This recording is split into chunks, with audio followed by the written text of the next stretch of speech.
우리 함께 읽은 출애굽기 17장 말씀으로 함께 오늘 우리를 향하신 하나님의 뜻을 나누고자 합니다. 플루에르 펠르랭 이름을 혹시 들어보셨습니까? 프랑스의 중소기업 디지털 담당 장관 및 문화부 장관을 역임한 한국계 프랑스 사람입니다. 그녀는 서울에서 태어난 이후에 태어난 지 6개월 만에 프랑스로 입양을 보내진 한국계 입양아 출신입니다. 그런 그녀가 2012년에 프랑스의 중소기업 디지털 담당 장관이 되자 한국에서는 한국 사람이 프랑스의 장관이 되었다고 해서 언론사마다 아주 대서특비를 했습니다. 펠르랭 전 장관은 프랑스로 입양된 이후에 양부모 밑에서 잘 자라서 프랑스 최고의 대학을 졸업하고 이후에 여러 가지 사회활동을 하다가 전 올랑드 대통령을 만나서 그의 대선 캠프에서 참여하면서 장관의 자리에까지 오르게 되었던 것입니다. 여러분, 한국인의 얼굴, 한국인의 외모의 프랑스 말을 모국어로 사용하는 펠르랭 전 장관은 한국 사람일까요? 프랑스 사람일까요? 펠르랭 전 장관은 장관이 된 이후에 한국 언론과의 인터뷰에서 한국에서 태어났다는 이유로 한국에 대한 특별한 감정은 없다고 얘기했습니다. 그리고 분명하게 나는 프랑스 사람이고 나의 아버지 어머니는 내 나라 프랑스 파리에 있는 나를 키워준 두 분이 내 아버지 어머니입니다. 그렇게 분명하게 자신의 정체성에 대해서 선을 그었습니다. 그리고 한국을 방문하게 돼도 친부모나 친척을 찾을 생각은 없다고 그렇게 말을 하면서 한국에서는 한동안 논란이 되었습니다. 어떻게 자신을 낳아준 부모를 찾을 생각을 안 하는가?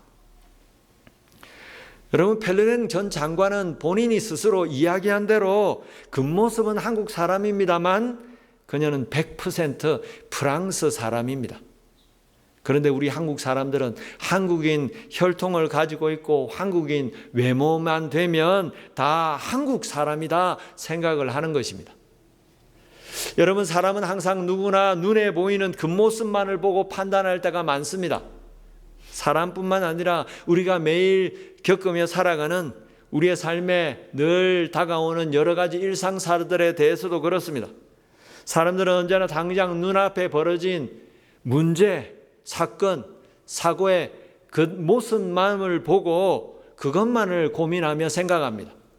하지만 항상 잊지 말아야 될 것은 눈에 보이는 문제가, 눈에 보이는 것만이 전부가 아니라는 것입니다.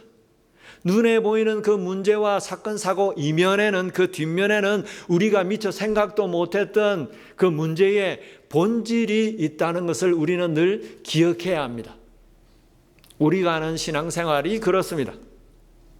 예수님을 믿고 하나님의 자녀가 된 우리 크리스찬들은 이 땅을 믿음으로 살아가야 하는 사람들입니다.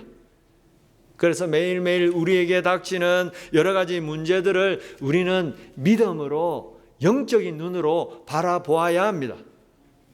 여러분, 그렇게 믿음으로 매일매일 우리에게 벌어지는 일상사들을 유심히 살펴보면 날마다 우리 삶 속에 벌어지는 일들은 모두가 다 믿음의 전쟁, 영적인 전쟁입니다. 왜냐하면 처음 사람 아담을 꾀어서 하나님께 불순종하게 했던 사탄은 지금도 우리 가운데 역사하고 있기 때문입니다. 예수님을 믿고 하나님의 자녀가 된 우리가 이제 하나님의 뜻을 따라서 믿음으로 살아가려고 하면 사탄은 항상 우리를 넘어뜨리려고 방해하고 회방하는 것입니다. 그래서 이 불신 세상, 믿지 않는 이 세상에서 믿음으로 살아가려고, 하나님의 뜻대로 살아가려고 하면 할수록 우리의 삶에는 날마다 크고 작은 온갖 문제들이, 갈등들이 생기는 것을 볼 수 있습니다. 우리의 믿음을 흔들려고 하는 사탄의 계략인 것입니다. 성경은 그래서 우리에게 분명히 경고하십니다. 에베소서 6장 12절 말씀에 우리의 씨름은 혈과 육을 상대하는 것이 아니요 통치자들과 권세들과 이 어둠의 세상 주관자들과 하늘에 있는 악의 영들을 상대함이라. 여러분, 우리가 느끼든지 느끼지 못하든지 간에 매일 우리의 삶에는 믿음의 싸움이, 영적인 전쟁이 벌어지고 있는 것입니다. 그런 영적인 전쟁인 신앙생활을 하면서 우리는 꼭 기억해야 할 것이 있습니다. 무엇을 기억해야 할까요? 오늘 말씀해 보면 첫째로 영적인 전쟁은 때와 장소를 가리지 않고 우리에게 찾아온다는 것입니다.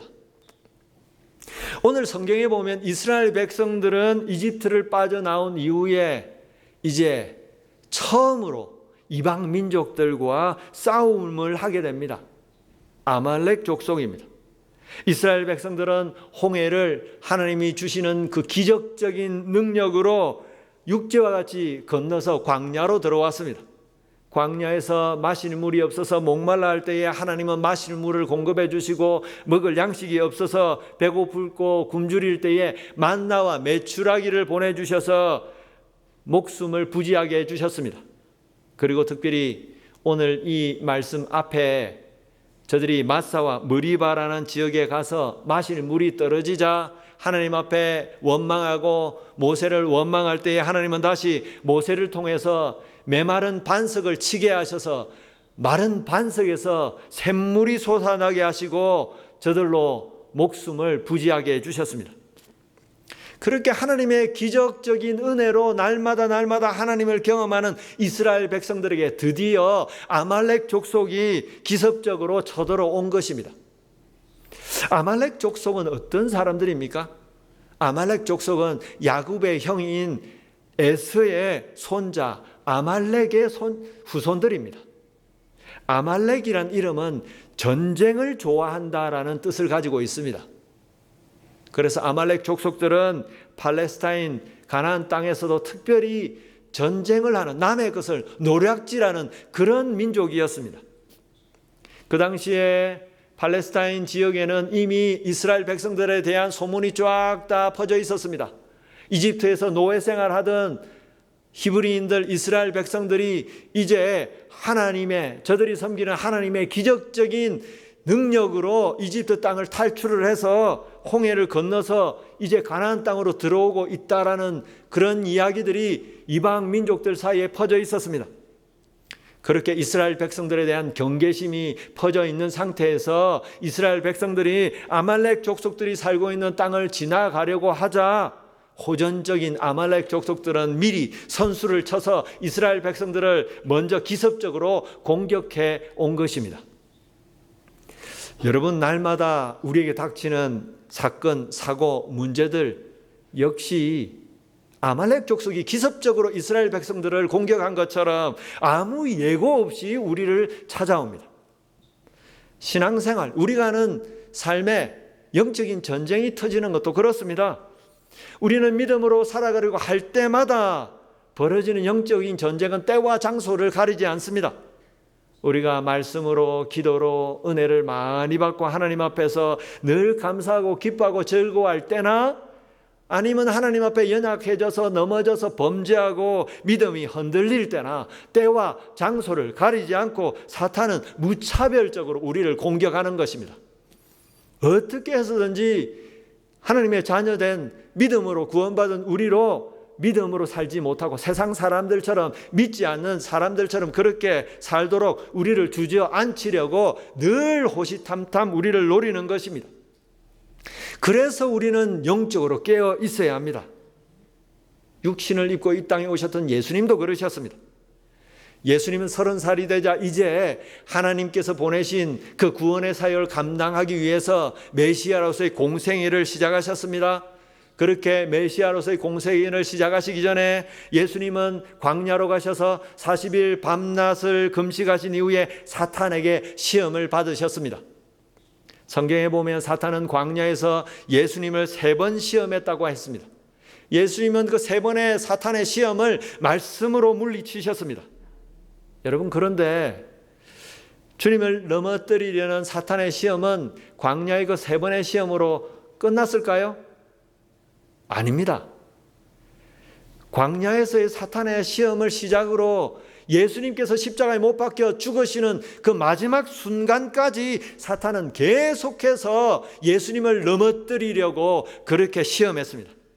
그래서 예수님은 수시로 자신을 넘어뜨리려고 하는 사탄을 경계하셨습니다. 어느 날 예수님은 제자들을 데리고 가이사랴 빌립보 지방으로 가고 계셨습니다. 그 가이사랴 빌립보 지방으로 가는 길에 예수님은 이제 드디어 제자들에게 자신이 세상 모든 사람들의 죄를 위해서 십자가에 못 박혀 죽으실 것을 예언하셨습니다. 그런데 그 말씀을 듣고 나서는 예수님의 수제자 베드로가 예수님을 극구 말리며 만류합니다.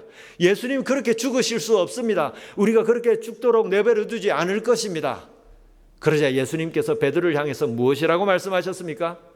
마태복음 16장 23절 말씀에 예수께서 돌이키시며 베드로에게 이르시되 사탄아 내 뒤로 물러가라. 너는 나를 넘어지게 하는 자로다. 네가 하나님의 일을 생각하지 아니하고 도리어 사람의 일을 생각하는도다. 여러분, 예수님을 만류하는 것은 예수님의 수제자 베드로인데 예수님은 베드로를 향해서 뭐라고 말씀하십니까? 사탄아 내 뒤로 물러가라. 너는 나를 넘어지게 하는 자로다. 예수님은 눈에 보이는 베드로를 보지 않고 연약한 베드로를 통해서 자신을 넘어뜨리려 하는 사탄을 영적인 눈으로 보고 그를 대적하셨던 것입니다. 여러분, 하나님의 아들인 예수님은 끊임없이 사탄의 공격을 받으셨습니다. 그렇게 사탄이 예수님을 끊임없이 공격하셨던 것처럼 예수님을 믿고 예수님의 모습대로 예수님처럼 살려고 하는 우리도 오늘 끊임없이 사탄은 공격하고 있는 것입니다. 그래서 성경은 우리에게 권면하십니다. 베드로전서 5장 8절 9절 말씀, 근신하라 깨어라 너희 대적 마귀가 우는 사자같이 두루다니며 삼킬 자를 찾나니 너희는 믿음을 굳건하게 하여 그를 대적하라. 이는 세상에 있는 너희 형제들도 동일한 고난을 당하는 줄을 알미라. 여러분, 성경을 통해서 주님은 무엇이라고 말씀하십니까? 너희 대적 마귀가 우는 사자같이 두루다니며 삼킬 자를 찾나니, 사자가 잡아먹을 것을 찾아다니는 것처럼 사탄이 넘어뜨리려고 잡아먹을 믿음의 사람들을 찾아다닌다는 것입니다. 여러분, 지금도 우리의 삶은 우리가 느끼든지 느끼지 못하든지 영적인 전쟁이 끊임없이 벌어지고 있습니다. 우리의 마음 속에서, 생각 속에서, 우리의 인간관계 속에서, 직장에서, 사업처에서 우리가 하나님의 뜻을 따라 믿음으로 살려고, 거룩하게 살려고 발버둥을 칠수록 때와 장소를 가리지 않고 끊임없이 사단은 우리를 넘어뜨리려고 공격을 하는 것입니다. 여러분, 그래서 우리는 늘 믿음의 눈을 들어서 모든 것을 믿음으로, 영적으로 바라보아야 합니다. 그냥 믿음 없이 세상 사람들처럼 눈에 보이는 것만 보고 걱정하고 염려하고 사람의 힘으로 어떻게 해보려고 하는 것이 아니라 무슨 일을 만나든지 믿음으로 하나님 앞에서 영적인 눈으로 바라보고 나가야 하는 것입니다. 여러분, 그럴 때에 영적으로 깨어서 믿음의 눈으로 모든 것을 바라볼 때에 우리는 우리에게 닥친 그 모든 문제와 고민, 그 이면에 감추어진 영적인 부분을 캐치할 수 있을 것입니다. 오늘 둘째로, 우리는 날마다 우리에게 일어나는 영적인 전쟁에서 승리하기 위해서 어떻게 해야 할까요? 기도해야 합니다. 아말렉 족속이 기습적으로 공격을 해오니까 모세는 여호수아에게 명령합니다. 사람들을 모아서 전쟁에 나가라. 그리고 자신은 산 꼭대기에 올라가겠다고 이야기합니다. 9절 말씀 다시 볼까요? 모세가 여호수아에게 이르되 우리를 위하여 사람들을 택하여 나가서 아말렉과 싸우라. 내일 내가 하나님의 지팡이를 손에 잡고 산 꼭대기에 서리라. 모세가 산에 오르겠다는 것, 산 꼭대기에 올라가겠다는 것은 무슨 말입니까? 여호수아, 네가 나가서 싸워라. 내가 산 꼭대기에 올라가서 어떻게 되는지 유심히 보겠다. 뭐 그런 의미입니까? 아닙니다. 모세는 여호수아에게 전쟁을 맡기고 산 꼭대기에 올라가서 기도하겠다는 말씀입니다. 모세는 아말렉과의 족속 그 전쟁을 사람의 눈으로 보지 않고 믿음의 눈으로 바라보았습니다. 그래서 전쟁의 모든 것을 여호수아에게 맡기고 기도하러 산에 올라갔던 것입니다. 여러분, 믿음 생활의 승패는 기도에 달려 있습니다. 신앙생활, 영적 전쟁에서 승리하는 것은 오직 기도하는 것에 달려 있다는 것입니다. 왜 그렇습니까? 우리의 힘으로는 영적인 전쟁에서 이길 수 없기 때문입니다. 우리 힘으로는 온전하게 신앙생활을 할 수 없기 때문입니다. 오늘 성경에 나오는 이스라엘 백성들의 형편이 그랬습니다. 여러분, 아말렉 족속과의 전쟁에 나간 이스라엘 백성들은 한마디로 천하 제일의 오합지졸이었습니다. 여러분, 이스라엘 백성들이 평생 이집트에서 노예 생활하면서 군사훈련 한번 받아봤겠습니까? 군사훈련이 뭔지도 모르고 자기들이 이제 광야로 나왔는데 변변한 무기 하나 제대로 갖추지 못했습니다. 그냥 평생 이집트 땅에서 피라미드를 만들기 위해서 벽돌을 굽고 날랐던 노예들입니다. 아무것도 할 줄 모르는 노예들, 그런 오합지졸 이스라엘 백성들이 아말렉 족속과 싸우러 나갔던 것은 인간적으로 생각해 보면 전쟁에 나가서 싸워서 이기겠다고 나간 것이 아니라 그냥 이대로 가만히 당할 수는 없기 때문에 그렇게 지푸라기라도 잡는 심정으로 나갔던 것입니다. 그래서 모세는 그런 모습들을 다 잘 알고 있었기 때문에 기도할 수밖에 없었던 것입니다. 여러분, 우리도 마찬가지입니다. 영적으로 우리는 아무것도 할 수 없는 그런 사람들입니다. 우리 힘으로는 우리를 넘어뜨리려고 하는 사단의 공격을 당해낼 수가 없는 정말 무지하고 무능한 죄인들입니다. 여러분, 한번 생각해 보십시오. 여러분이 하나님 앞에서 내가 이제 거룩하게 믿음으로 살아야지 결단을 했을 때에 그 결단대로 결심대로 제대로 신앙생활을 잘 할 수 있으셨습니까? 아니면 작심삼일 결심한 지 3일 만에 다 무너져 버리는 연약한 우리 자신을 발견할 때가 많으셨습니까? 우리는 연약한 존재들입니다. 우리 힘으로 할 수 있는 것이 아무것도 없습니다. 그래서 우리는 기도해야 합니다. 기도하지 않으면 우리가 할 수 있는 것이 없습니다. 여러분, 특별히 오늘 말씀해 보면 산 위에 올라간 모세는 두 손을 높이 들고 기도했습니다. 구약 성경에 두 손을 들고 기도했다는 것, 손을 높이 들었다는 것은 무슨 의미일까요? 나는 아무것도 할 수 없습니다. 나는 무지하고 무능합니다. 그래서 하나님이 도와주셔야 됩니다. 내가 하나님만을 바라보고 하나님만을 의지합니다. 그런 의미로 두 손을 들고 항복하는 마음으로 하나님 앞에 나가 기도하는 것입니다. 그런 의미로 모세는 두 손을 들고 하나님 앞에 기도했습니다. 그래서 모세의 두 손이 하늘 높이 올라가면 산 아래에서 그 전쟁터에서 이스라엘 백성들이 이겼습니다. 그런데 모세의 두 손이 내려가면 산 아래의 전쟁에서 아말렉에게 밀렸던 것입니다. 11절 말씀 다시 볼까요? 모세가 손을 들면 이스라엘이 이기고 손을 내리면 아말렉이 이기더니. 여러분, 우리 믿는 사람들은 이제 그냥 살 수 없는 사람들입니다. 세상 사람들처럼 그냥 그렇게 내 힘으로 살 수 없는 사람들입니다. 하나님의 도우심으로만 살아갈 수밖에 없는 사람들, 하나님이 도와주셔야만 믿음으로 살 수 있습니다. 그래서 사도 바울은 우리에게 쉬지 말고 기도하라고 말씀하십니다. 쉬지 말고 기도하는 것이 우리를 향하신 하나님의 분명한 뜻이라고 말씀하십니다. 하나님이 우리에게 원하시는 것, 쉬지 말고 계속해서 기도해라. 예수님은 어느 날 제자들 중에 수제자들이었던 베드로와 야고보와 요한을 데리고 산 위에 올라가 기도하셨습니다. 그렇게 기도하신 이후에 내려오시자 산 아래에서 난리가 났습니다. 같이 올라가지 않았던 9명의 제자들 앞에 귀신 들린 아들을 데리고 한 사람이 나와서 귀신을 쫓아내달라고 요청을 했는데 귀신을 쫓아내지 못하고 있었던 것입니다. 그렇게 난리가 난 상황에서 예수님은 그 자리에서 당장 귀신을 내쫓아 주셨습니다. 그리고 사람들은 흩어졌습니다. 그러자 제자들이 예수님께 물었습니다. 예수님, 왜 우리는 귀신을 쫓아내지 못했습니까? 전도 여행을 나갔을 때는 우리가 귀신도 쫓아내고 했는데 왜 지금은 우리가 귀신을 명하였는데도 귀신이 나가지 않은 것입니까? 그러자 예수님은 무엇이라고 대답하셨습니까? 기도 외에는 이런 귀신들을 내쫓을 방법이 없다 말씀하셨습니다. 오직 기도로만 귀신이 물러난다고 말씀하셨습니다. 여러분, 우리는 기도해야 합니다. 기도를 잘 못해도 기도해야 되고 기도가 잘 안 돼도 우리는 기도해야 합니다.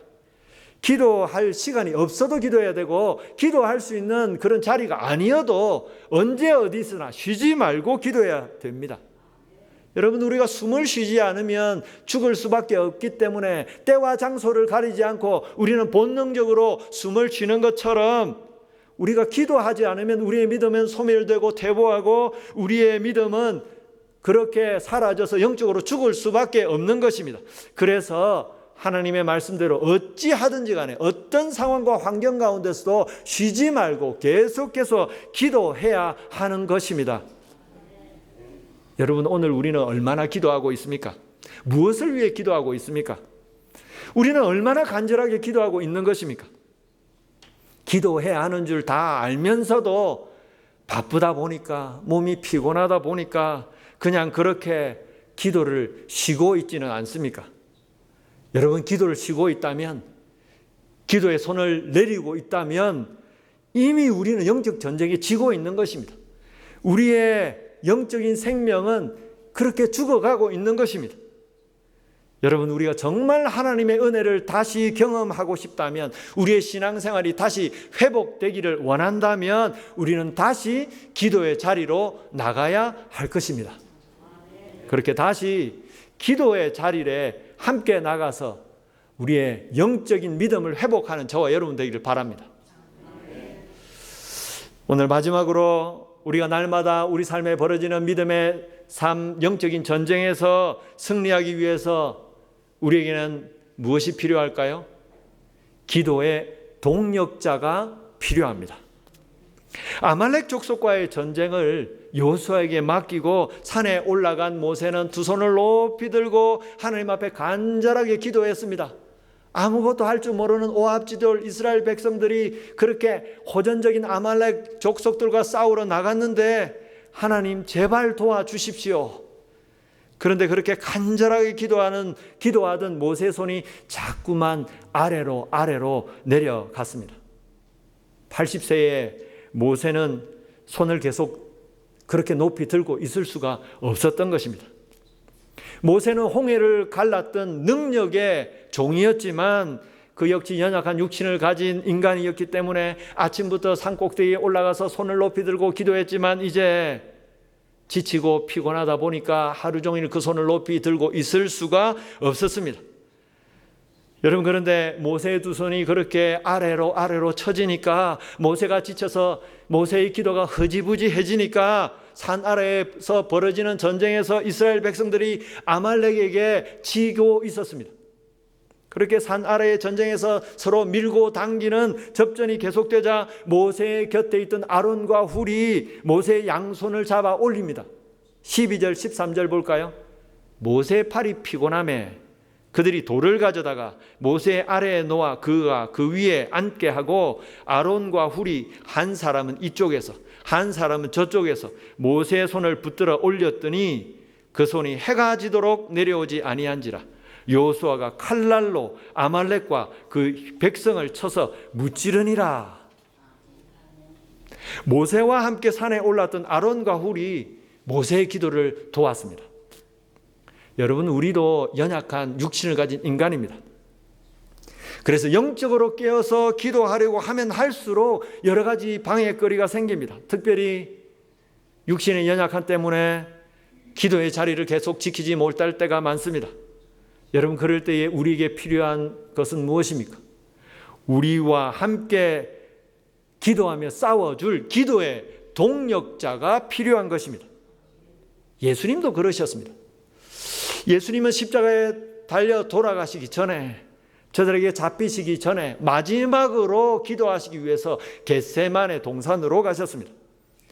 특별히 겟세마네 동산에 가신 예수님은 기도하는 자리에 나가시기 전에 베드로와 야고보와 요한을 따로 데리고 가서 자신을 위해서 기도해 달라고 간곡히 부탁했습니다.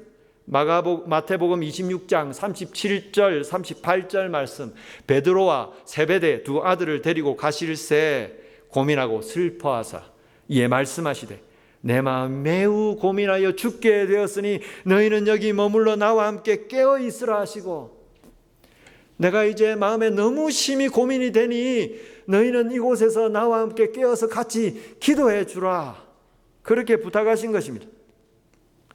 여러분, 우리는 모두 영적 전쟁터에서 함께 싸우는 믿음의 전우들입니다.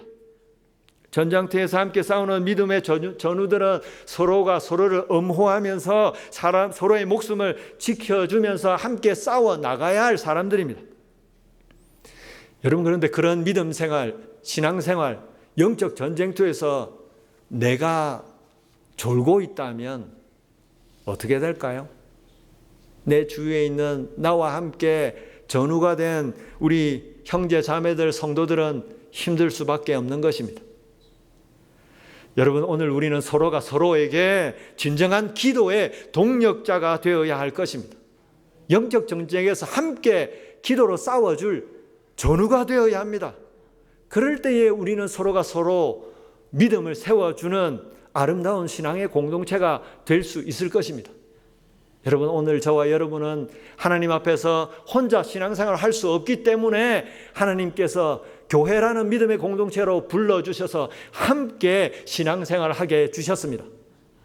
이제 우리 교회가 하나님 앞에서 다시 믿음으로 일어나기 위해서 우리는 함께 기도해야 합니다. 내가 나를 위해서 기도할 뿐만 아니라 내가 내 주위에 있는 성도들을 위해서 기도해야 합니다. 사람 때문에 낙심하고 주저앉아 있는 성도들, 믿음을 떠나 있는 성도들, 저들을 위해서 안타까운 마음으로, 하나님의 마음으로 바라보고 함께 위하여 기도해야 하는 것입니다. 그럴 때에 우리와 같이 한 형제된 우리의 성도들이 믿음으로 온전히 바로 서서 하나님이 정말 기뻐하시는 온전한 믿음의 공동체, 주님의 몸된 교회가 되게 될 것입니다. 말씀을 맺겠습니다. 모세는 아말렉과의 전쟁에서 승리한 이후에 그곳에 제단을 쌓았습니다. 그리고 그 이름을 여호와 니시라고 명명합니다. 15절 16절, 모세가 제단을 쌓고 그 이름을 여호와 니시라 하고 이르되 여호와께서 맹세하시기를 여호와가 아말렉과 더불어 대대로 싸우리라 하셨다 하였느니라. 이스라엘 백성들을 쳐들어온 아말렉은 우리를 넘어뜨리려는 사단의 공격, 죄악을 상징합니다. 그런 사단의 공격, 죄악을 하나님의 도우심으로 물리쳤다는 것입니다. 그래서 여호와 니시라는 말은 여호와는 나의 깃발이라는 뜻입니다. 옛날에 전쟁터에 나갈 때는 항상 깃발을 세우고 나갔습니다. 여호와는 나의 깃발, 전쟁을 할 때마다 하나님이 도와주셔서 나는 전쟁에서 이길 수 있다, 이겼다라는 말입니다. 여러분, 우리의 삶은 날마다 영적 전쟁입니다. 우리가 믿음으로 이 땅을 살려고 한다면 날마다 우리는 사단의 공격을 받는 것입니다. 그 영적 전쟁 속에서 우리는 하나님만을 의지해야 합니다. 그래야 이길 수 있습니다. 그래서 오늘 우리는 엎드릴 수밖에 없습니다. 기도해야 합니다. 여러분, 오늘도 내가 다시 기도하리라 결단하기 원합니다. 그러니까 그렇게 내가 믿음으로 기도할 것을 결단하고 우리가 이제 우리 자신뿐만 아니라 우리 주위에 있는 성도들 위해서 기도하리라 결단하고 나갈 때에 우리는 우리를 넘어뜨리는 사단의 공격을 넉넉히 이길 수 있을 것입니다.